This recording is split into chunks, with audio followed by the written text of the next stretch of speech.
უბრებთ აი ამ პროცესს. ვიქტორ ყიფიანს მივესალმები GeoCases თავმჯდომარე არის ჩვენთან სტუმრად. მოგესალმებით ბატონ ვიქტორ, მადლობა რომ იღებთ გადაცემაში მონაწილეობას.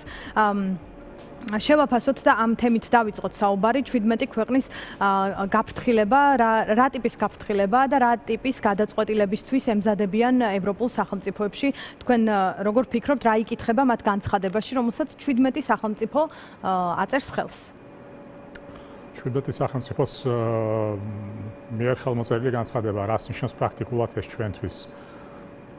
ნიშნავს ქვეყნისათვის, მაგრამ დიდად ბევრს არაფერს არ ნიშნავს ხელისუფლებისათვის და ქართული ოცნებისათვის.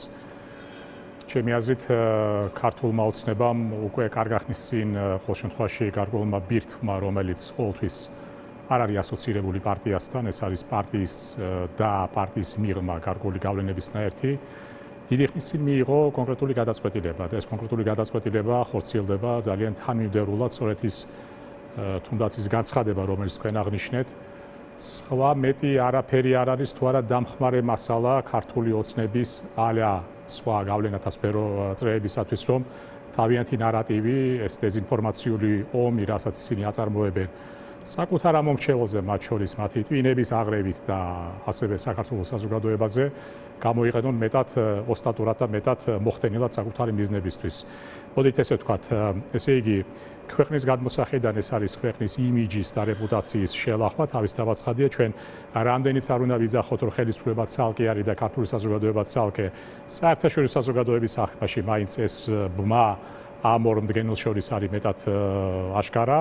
ამიტომ ჩვენ თავისთავად ცხადია, მას შემდეგ რაც არსებული სისტემის გადაწყობა მოხდება და განახლება მოხდება და საჭირო სიახლეები დადგება, ვიმედოვნებ იმაზე ადრე, ვიდრე ჩვენ შეგვიძლია ეს წარმოვიდგინოთ, საკმაოდ დიდი შრომა და ძალისხმევა დაგვჭირდება, რომ დაუბრუნდეთ ძველ რელსებს, მაგრამ ქართული ოცნებისთვის მე თქვენ აგიხსნით ორიოდე სიტყვით, სანამ მომდევნო კითხვაზე გადავალთ, რატომ არის ეს, რატომ ეს არის უბრალოდ цаრიელი ხმა. ქართულმა ოცნებამ, რომელმაც დიდი ხნის წინ და იმ გავლენათა ჯგუფებმა, რომელმაც დიდი ხნის წინ მიიღეს თავარი გადაწყვეტილება წავიდნენ ძირითადი იმპერატივის წინაშე, ეს არის ქართული სახელმწიფო და ქართული სახელმწიფოებრიობა. როდესაც ეს გადაწყვეტილება არის მიღებული, მიუხედავად იმისა, რომ ჩვენ ვისმენთ განცხადებებში, რომ ქართული იდენტობა, სახელმწიფოებრიობა, ქალაქში ვხედავთ ამ სხვადასხვა ბანერებს, სხვა დავემონებით და ასე შემდეგ. რეალურად მათი ნამოქმედ არის, სწორედ ამ იმპერატივის საწინააღმდეგო არის. აბა გაურკვეველი სტრუქტურის ქართული ეკონომიკა რა არის? რეგიონში ყველაზე სუსტი თავდაცვის სისტემა რა არის? დანიშნულება სასტენილი სპეცსამსახურები რა არის? მისია ჩაკარგული საგარეო უწყება რა არის? ნომინალური ინსტიტუტები რა არის? ეს ყველაფერი სწორედ ამ იმპერატივის დანგრევა არის და მოშლარი, რასაც ქართული სახელმწიფო ქვია. ამიტომ მე სიმართლე რო გითხრათ, რა თქმა უნდა გასაგები არის, რომ ჩვენს პარტნიორებს სხვა მეტი არ დარჩენიათ, რომ არა ასეთი შეფასებები მოახდინონ და ალბათ ჩვენ 15 ივლისს უნდა ველოდოთ კონკრეტულ გადაწყვეტილებას, მაგრამ რუსუდან ძვირფასო ყოველთვის იმაზე ვიყავი და დღესაც ისეთ ვჩები, რომ მიუხედავად ამ საგარეო შეფასებებისა, ძირითადი სამუშაო შესაძლებელი არის ქვეყნის შიგნით ქართული საზოგადოების მიერ. ერთი კითხვა მაქვს, გადაწყვეტილება, რომელიც თქვენი აღქმით, დიდი ხანია მიიღო ქართულმა ოცნებამაც და მასთან დაკავშირებულმა წრეებმა, ამას გულისხმობთ, ხომ? მაინც ასე ჩანს, რომ ქართული ოცნება მაინც ვერ აყალიბებს ნორმალურ დღის წესრიგს. მას მაინც აწუხებს ის პროცესი, რაც მიდის და გადაწყვეტილებები მიღებული თუ მისაღები, რაც მოდის დასავლეთიდან, ასევე არის მისთვის წუხილის საგანი. იმიტომ რომ ბევრი შეფასება მომისმენია, ამას გავლენა აქვს ამ გადაწყვეტილებებს მის პოლიტიკაზე, ქვეყნის პარტიის შიგნით შიდა გარჩევები, რაც ცალსახა მაგალითად თორნიკე რიჟვაძის кейსით გამოჩნდა. ანუ მისთვის მაინც არ არის ეს ნორმალურ კალაპოტში პოლიტიკის წარმოება. რა თქმა უნდა, ნორმალური არ არის, მე გარკვეულწილად ალბათ ნორმალიზებას უფრო ისურვებდა, რომ კვლავ ამ კონკრეტული მიზნებისთვის გამოეყენებინა, მაგრამ მე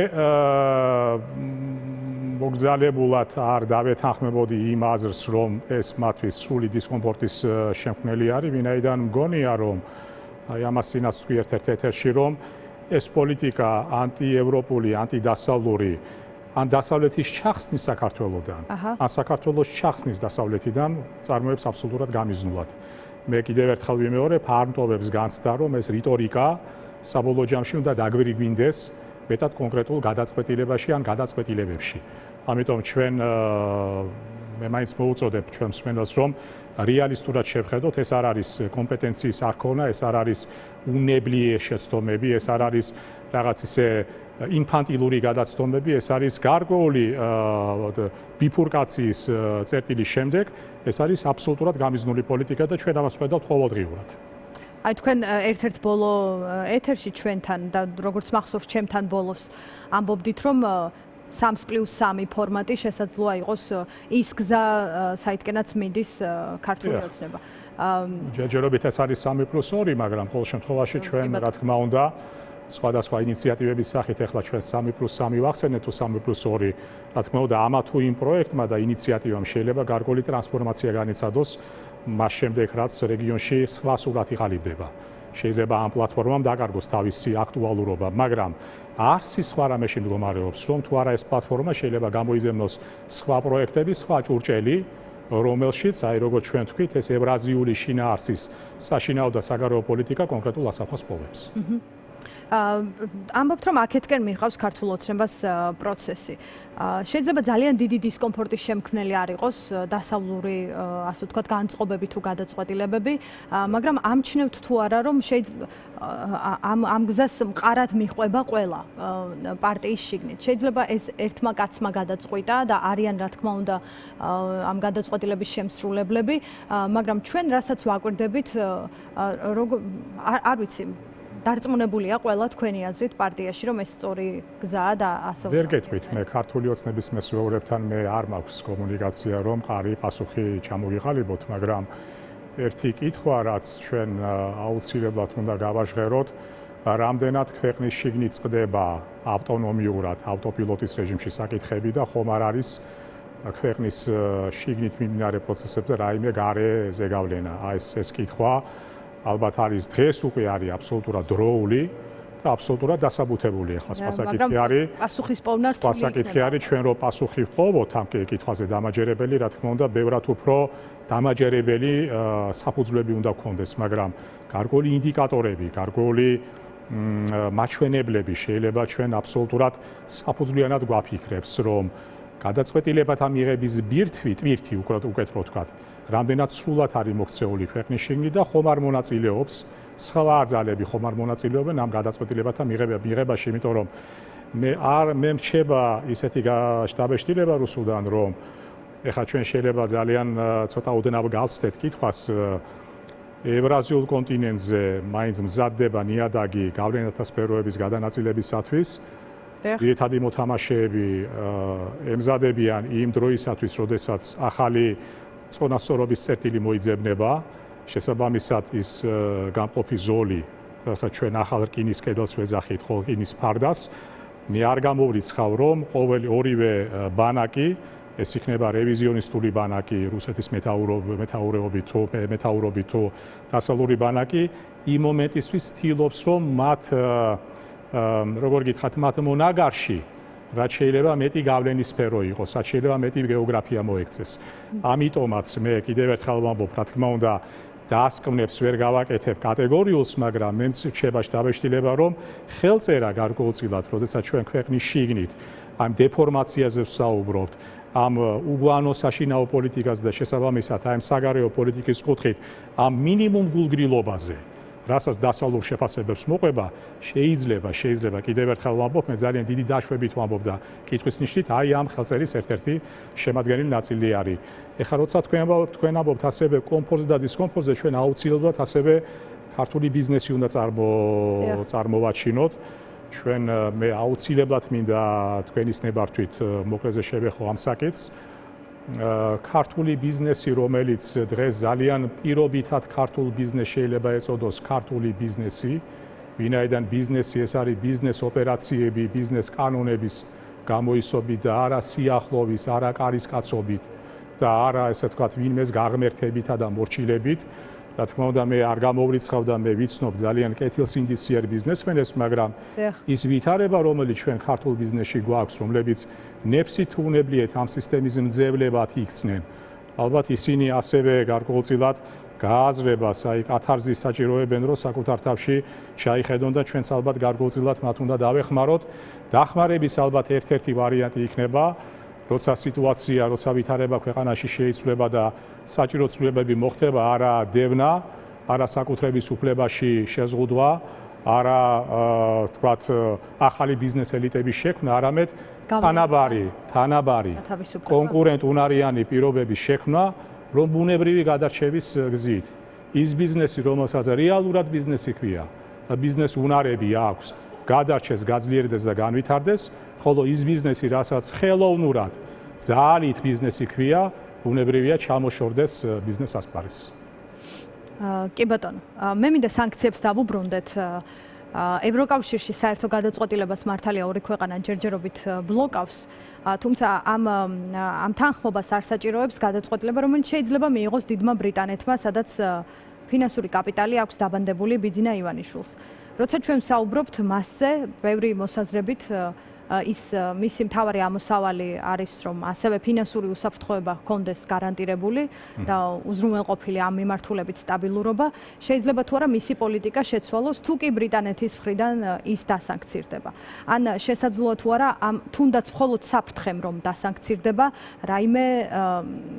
რაიმე განაპირობოს მის პოლიტიკაში. ეს შეიძლება დავინახოთ. მე გადაჭრით ვერ გეტყვით, მე არ მივეკუთვნები ამ დარგის იმ მესვეურებს, რომლებიც დაბეჯითებით მზად არიან ან ხო ან არა გასცენ ბატონ ივანიშვილთან, მის ხასიათთან და მის ქცევასთან დაკავშირებულ კითხვებს, მაგრამ ერთი რამ შემიძლია გითხრათ. გამომდინარე პირველი კითხვიდან, რომ მე პირიქით მე საპირისპირო ეფექტის მოლოდინში ვარ, რომ გარედან ნებისმიერი ესკალირება გამოიწვევს ქვეყნის შიგნით, ამ სისტემის შიგნით უკეთ რო ვთქვათ, უფრო მეტად შემჭიდროვებას, თვითონ სისტემის მესვეურთა მიმართ შეიძლება წნეხის გაზდას, თქვენ ახლა ჩვენ ნახეთ ბოლო პერიოდში არაერთი მაგალითი, როცა ამ წნეხმა სხვადასხვა ფორმა შეიძინა, ამიტომ ჩემი აზრით ეს გარედან წნეხი აი სისტემის მესვეურებს უფრო მეტად მათ მიერვე შექმნილი სისტემის მძევლად აქცევს. მე ერთი რამ კიდევ რაც მინდა გითხრათ ფიქრის რეჟიმში და ჩვენს მაყურებელს ასეთი რამ შევთავაზო, რომ შეიძლება ნაკლებად ვიფიქროთ ამ შემთხვევაში, როგორ მოიქცევა ქართული ოცნება, ან ის სისტემა, ის სინდიკატი, რაზედაც ჩვენ ხშირად ვისაუბრია ამ ეთერების მეშვეობით. ჩემთვის უფრო მთავარი კითხვა არის, როგორ მოქმედებს ოპოზიციური ელექტორატი, ან როგორ მოქმედებს იმის საპირწონე, რაც თქვათ აი ამ სისტემას უპირისპირდება. ერთი შეიძლება არაპოპულარული აზრი მინდა შემოვიტანო, რომ თუ ჩვენ დღეს ვსაუბრობთ განახლებაზე და ცვლილებებზე, მე მგონი ჩვენ ამ ცვლილებებზე უნდა ვიფიქროთ არა მარტო მედლის სახელისუფლო მხარეზე, არამედ ოპოზიციურ მხარეზე. ჩემი აზრით, ქართული ოცნების ერთ-ერთი კომფორტი არის ის, რომ ქვეყანაში არსებობს ოპოზიცია, მაგრამ ოპოზიციის სახით ქვეყანაში არ არსებობს ალტერნატივა.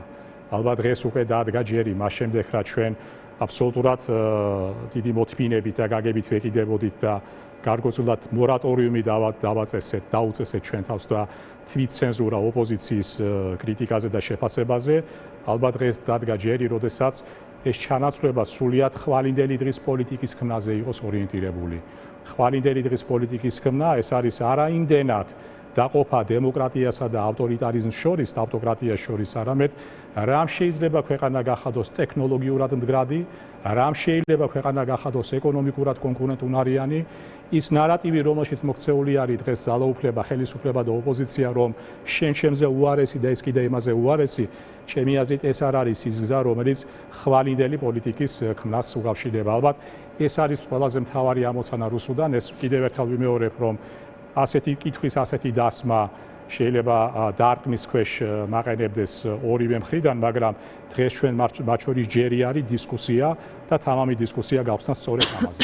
კი ბატონო, ხშირად არის პრინციპში ასეთი დისკუსია, მაგრამ დღეს როცა პოლიტიკური ლიდერები არიან დაკავებულები და რაღაცნაირად ჩვენი ხასიათიც ასეთია, რომ ცვლილებები გვინდა სწრაფად, ოპოზიციაში ცვლილება გულისხმობს ოპოზიციის სრულად ამ საკითხებზე ქართული ოცნებაც ცდილობს. ამ საკითხებზე საუბარი აბსოლუტურად არ გამორიცხავს პირად სიმპათიებს, აბსოლუტურად არ გამორიცხავს პირად თანადგომებს, მაგრამ ჩვენ თანადგომას, მაგრამ ჩვენ მთავარია დავინახოთ დიდ სურათში ქვეყნის განვითარება, ქვეყანას სჭირდება მოდერნიზება, ქვეყანას სჭირდება გარღვევა, ქვეყანას სჭირდება მესამე სამყაროდან პირველ სამყაროში ძლიერი ნახტომი. აი ამაზე უნდა განვეწყოთ ჩვენ დღეს ვფიქრით, ამ რესურსზე უნდა ვიფიქროთ და შესაბამისად რესურსიც უნდა იყოს და ლოჯისტიკური და განწყობითი თეორიაც სწორედ აქეთკენ უნდა იყოს მიმართული. კარგი, მაშინ ბოლოს გკითხავთ თქვენ აი ამ დისკუსიაზე, რაც მიდიოდა ბოლო პერიოდში ოპოზიციურ ფლანგზე. პროცესში მონაწილეობა, საარჩევნო პროცესში მონაწილეობა თუ წინააღმდეგობრივი ბრძოლა. თქვენ რამდენჯერმე ახსენეთ ცვლილება, რაც შეიძლება იმაზე სწრაფად მოხდეს, ვიდრე წარმოგვიდგენია ეს თქვით. აი ამ პროცესში, ამ დისკუსიაში რომ მომხარეს ხართ, თქვენ რას ფიქრობთ არჩევნებში მონაწილეობაზე? მე დამიფიქსირებია რუსუდან პოზიცია, რომ მთლიანობაში რაღაც ეტაპზე ვემხრობოდი მე არჩევნებში მონაწილეობას, შემდეგი პირობით, ოღონდ რომ იქნებოდა ოპოზიციურ ფლანგზე ერთიანობა. ერთიანობა იქნებოდა, ეს ერთი პირობა იყო და შესაბამისად მერობის კანდიდატები იქნებოდნენ არა ოპოზიციური პარტიიდან გამოსული ადამიანები, არამედ საზოგადოებიდან შერჩეული და მათ მიერ მხარდაჭერილი. ამ შემთხვევაში თქვათ ასეთ ერთიანობას და არჩევნებში შესვლას, რა თქმა უნდა, თავისი აზრი და დანიშნულება ექნებოდა. დღეს, როდესაც ჩვენ ხედავთ იმ გვარ სურათს, როგორცაც ხედავთ, აი ნეფსი თუ უნებლიეთ ასეთმა ფრაგმენტაციამ ოპოზიციაში ხელისუფლებას მისცა კიდევ ერთი უპირატესობა და რა სახით? ხელისუფლება ამ ვითარებაში, როდესაც შესაძლო არის ამ ფრაგმენტაციამ ოპოზიციაში სადანადო мотиваცია ვერ გამოიწვიოს ოპოზიციურ ელექტორატში, იზღა დარჩეს, რომ სოციალური კონტრაქტი დადოს მოტივირებულ უმცირესობასთან, მას არ ქონდეს აუცილებლობა ეძიოს ფართო საზოგადოებრივი კონსენსუსს, შესაბამისად ფორმალურად შეატაროს არჩევნები და ფორმალურად ადგილობრივი არჩევნების გამოისობით მიიღოს ის მანდატი, რაც მას ადგილობრივი ხელისუფლების დაკომპლექტებაში დაეხმარება. დემოტივირებული უმრავლესობის განზე გადგომით და მოტივირებული უმცირესობის ასპარეზზე დარჩენით, ჩემი აზრით, პოლიტიკური კულტურაც აგებს და ოპოზიციური ელექტორატიც აგებს. და ალბათ საუკეთესო კონფიგურაცია თუ სურათი, რაც ახლა ოპოზიციაშია ქართული ოცნებისთვის, რომელსაც თავადაც იყენებს საუკეთესოდ ორივე ფლანგის, ასე ვთქვათ, დისკრედიტაცია. რა თქმა უნდა, იმიტომ რომ თქვენი აზრით ქართული ოცნების ინტერესი ახლა რა არის? საარჩევნო ოპოზიციის ჩართვა თუ პირიქით? ჩემი აზრით ამ ვითარებაში ეხლა მოდით ესე ვთქვათ, ოპოზიცია ძალიან ჭრელი არის სისტემური ოპოზიციაც მათ შორის, ამ ხრივ ქართულ ოცნებას აქვს ის უპირატესობა, სხვათა შორის გარდა საინფორმაციო ომისა, რასაც ის ძალიან წარმატებულად და ძალიან მოხერხებულად აწარმოებს და ყოველთვის დღის წესრიგის გამსაზღვრელი არის, არსებითი მნიშვნელობა ამ ვითარებაში. სხვილი ოპოზიციური პარტიები მიიღებენ მონაწილეობას თუ არა, ჩემი აზრით ამას გადამწყვეტი გავლენა ქართული ოცნების განწყობაზე ან დამოკიდებულებაზე არ აქვს. კი ბატონო, კეთილი, მადლობა. მადლობა თქვენ. მადლობა ვიქტორ ყიფიანს, ჯეოკეისის თავმჯდომარე იყო ჩვენი გადაცემა.